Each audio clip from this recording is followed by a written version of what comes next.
Assalamualaikum friends, my name is Fazan Ali. Today I am going to explain Canadian movie La Cordonnier. तो let's start the video. Film के आगाज में cancer की मरीजा Victoria DUSU, जिसकी जिंदगी के बहुत कम दिन बाकी हैं, वो अपने बड़े बेटे ऑस्कर के सामने अपनी जिंदगी के शर्मनाक राज से पर्दा हटाने की गर्ज से उसे लेकर अपने आबाई इलाके, जहां उसने अपनी जवानी में बतौर एक लड़की अपने माँ बाप की ख्वाहिशात के खिलाफ जाते हुए जूते बनाने का पेशा इख्तियार किया था, जो आज फलने फूलने और अपनी तरक्की के मनाजिल तय करने के बाद विक्टोरिया के शोहर थॉमस का जरिया आमदन बन चुका है। यहाँ वाकया अपने पुराने घर पहुंचते ही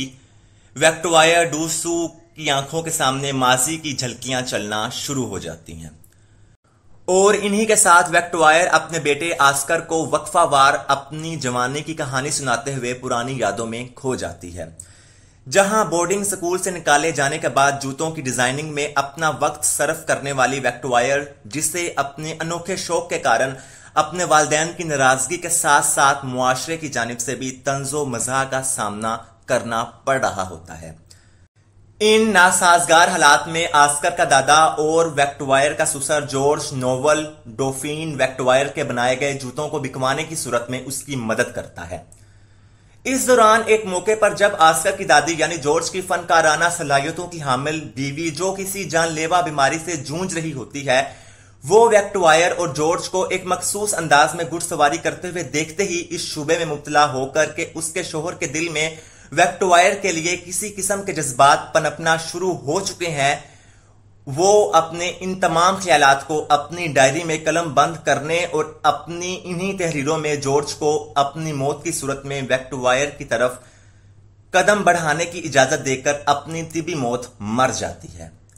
जिसके बाद एक मौका पर विक्टोरिया के जॉर्ज की गैर मौजूदगी में उसके अस्तबल को आग के हादसे में बचाने की कोशिश में जॉर्ज की बीवी की ये डायरी विक्टोरिया के हाथ लग जाती है और वो इस डायरी में मौजूद जॉर्ज और अपने बारे में मरहुमा के नजरियात को पढ़ना शुरू कर देती है। इसी बीच एक अरसे बाद अपने घर वापस लौटने वाला जॉर्ज भी यहां पहुंच जाता है और अपने पालतू घोड़ों को किसी नाखुशगवार हादसे से बचाने वाली विक्टोरिया को अपने अस्तबल में देखकर उसकी गैर मुतवक्का मदद पर उसका शुक्रिया अदा करते हुए बेइख्तियारी तौर पर उसके करीब होने की कोशिश करने लग पड़ता है। जिस पर विक्टोरिया, जो पहले ही कठिन समय में अपना साथ देने वाले अपने से बड़ी उम्र के जॉर्ज की मोहब्बत में मुब्तला हो चुकी होती है, वो जॉर्ज से उसकी मरहुमा जोजा की जानिब से इस डायरी में लिखे गए मुवाद के हवाले से बात करते हुए उसके सामने अपने प्यार का इकरार कर देती है। जिसके बाद ये दोनों मजीद कोई लम्हा जाया किए बगैर एक दूसरे की तरफ माइल हो जाते हैं। जॉर्ज और विक्टोरिया के ये खुफिया जिनसी ताल्लुकात कुछ सालों तक जारी रहते हैं, यहां तक कि जॉर्ज के दोनों बेटे यानी ऑस्कर का बाप थॉमस और ऑस्कर का चचा फर्डिनेंड जवान हो जाते हैं।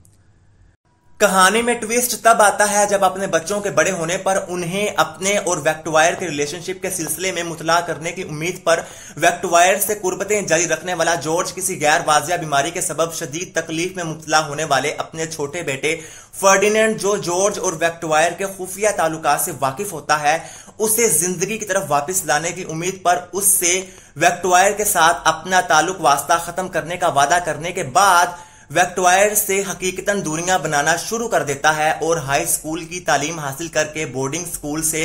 घर वापस लौटकर इलाके के किसी स्टोर पर नौकरी करने वाला जॉर्ज का बड़ा बेटा थॉमस अपने से तकरीबन 10 साल बड़ी विक्टोरिया के इश्क में गिरफ्तार होने के बाद जॉर्ज समेत विक्टोरिया के घर वालों की बाहमी रजामंदी से विक्टोरिया से शादी करके माजी में विक्टोरिया से खुफिया चक्कर चलाने वाले जॉर्ज को एक ही पल में विक्टोरिया का ससुर बना देता है। इस सारे मामले में फर्डिनेंड भी खामोश रहता है।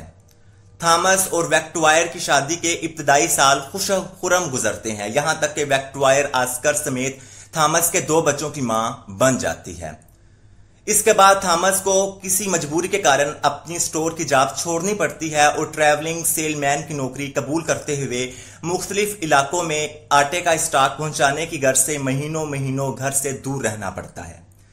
इसी असना में फर्डिनेंड अपनी सेहत की बहाली के बाद तालीम हासिल करने की खातिर बोर्डिंग स्कूल चला जाता है। अब घर में बच्चों के अलावा जॉर्ज और वैक्टवायर ही बाकी रह जाते हैं। इस दौरान एक मौके पर वैक्टवायर अपनी जिनसी ख्वाहिशात पूरी करने की खातिर एक मर्तबा फिर से जॉर्ज से रुजू करती है, मगर जॉर्ज अपने जज्बात पर काबू रखते हुए यहां से चला जाता है और कई दिन घर के बाहर वाकया अस्तबल में ही गुजार देता है। इन हालात में वैक्टवायर को दोबारा फिर से जूतों की पेवंदकारी करते हुए दिखाया जाता है। थॉमस 2-2.5 महीने बाद हंगामी तौर पर घर का चक्कर लगाता है, लेकिन वक्त की कमी के बाइस वैक्टवायर की ख्वाहिश के बावजूद बतौर पति उसके साथ क्वालिटी टाइम गुजार नहीं पाता। इस सूरत हाल में जब जॉर्ज मिलाप की आरजू में तड़पने वाली वैक्टवायर को अपनी तलबगार पाता है तो वो अपने आप को रोक नहीं पाता और वैक्टवायर की तरफ रागिब हो जाता है। इस वाकये के बाद जॉर्ज वैक्टवायर की जिनसी ख्वाहिशात से डर जाता है और अपनी इस हरकत पर शर्मिंदा होकर वैक्टवायर और थॉमस की शादी को अपने और वैक्टवायर के नाजायज संबंध से बचाने की कोशिश में वैक्टवायर के साथ दोबारा फिर से डिस्टेंस मेंटेन करते हुए बतौर ससुर उसे अपनी बहू की तरह ट्रीट करना शुरू कर देता है। सब कुछ ठीक जा रहा होता है। वैक्टवायर अपने जूतों के कारोबार को बड़े पैमाने पर बढ़ाने के इरादे से कुछ कारीगर रख लेती है और थॉमस वैक्टवायर के डिजाइन करदा जूतों को दूसरे मुमालिक में एक्सपोर्ट करके बिजनेस को बढ़ाने का मंसूबा बना चुका होता है। इसी बीच थॉमस को अपने छोटे भाई फर्डिनेंड की चिट्ठी मौसूल होती है, जिस पर वो वैक्टवायर को इस खत में तहरीर करदा मालूमात के मुताबिक फर्डिनेंड की खुफिया शादी की इतला देकर अस्पताल में पड़े फर्डिनेंड से मिलने पहुंच जाता है, जहां पहुंचकर थॉमस पहले फर्डिनेंड की बीवी और उसकी नौमौलूद बेटी से मिलता है और फिर फर्डिनेंड की इयादत करता नजर आता है। फर्डिनेंड अपने आखिरी सीन में भी थॉमस के सामने अपने बाप और वैक्टवायर के पोशीदा मुआशके वाला राज अफशान नहीं करता, जबकि दूसरी तरफ वैक्टवायर जो अब तक थॉमस के 3 बच्चों की मां बन चुकी होती है, वो अभी तलक अपनी नाजायज रोमानवी तमन्नाओं को काबू करने में नाकाम है। चुनाचे वैक्टवायर थॉमस की गैर मौजूदगी में एक बार फिर से जॉर्ज का ताकुब करती है और उसे दोबारा जिनसी रगबतों पे उकसाते हुए जिस्मानी लज्जतों पर वरगला लेती है। इस दफा जॉर्ज का वार खाली नहीं जाता और वैक्टवायर गैर इरादी तौर पर गर्भ धारण कर जाती है और फिर इंतहाई राजदारी के साथ अपने और जॉर्ज के नाजायज बच्चे जिसका नाम मारियस होता है उसे थॉमस का बच्चा जाहिर करवाकर मारियस की परवरिश शुरू कर देती है। कुछ अरसा ऐसे ही चलता रहता है और वैक्टवायर थॉमस की कोशिशों से शहर में जूतों का एक कारखाना खोलने की गर्ज से थॉमस और बच्चों के हमरा शहर मुंतकिल होने की तैयारियों के दौरान जॉर्ज से दूरी के ख्याल से अपने जज्बात पर काबू ना रखते हुए उसे यह बता देती है कि मारियस थॉमस की नहीं बल्कि उसकी और जॉर्ज की औलाद है। वैक्टवायर की यह बात सुनते ही जॉर्ज की तबीयत अचानक से बिगड़ पड़ती है और वो बिस्तरे मर्ग पर थॉमस के सामने वैक्टवायर से बगलगीर होते हुए दम तोड़ देता है। इस मौके पर जॉर्ज और वैक्टवायर की हरकतों सकनात देखकर थॉमस को इस बात का अंदाजा हो जाता है कि उसके बाप और बेगम के माबेन महज बहू और ससुर का रिश्ता नहीं है, जिस बिना पर वो बाद में वैक्टवायर को अपनी जिंदगी की पहली और आखिरी मोहब्बत करार देते हुए उससे ये पूछता है कि क्या वो वाकईतन उससे मोहब्बत करती है या नहीं, और फिर वैक्टवायर से अपने सवाल का मुस्बत जवाब पाकर पुरसकून हो जाता है।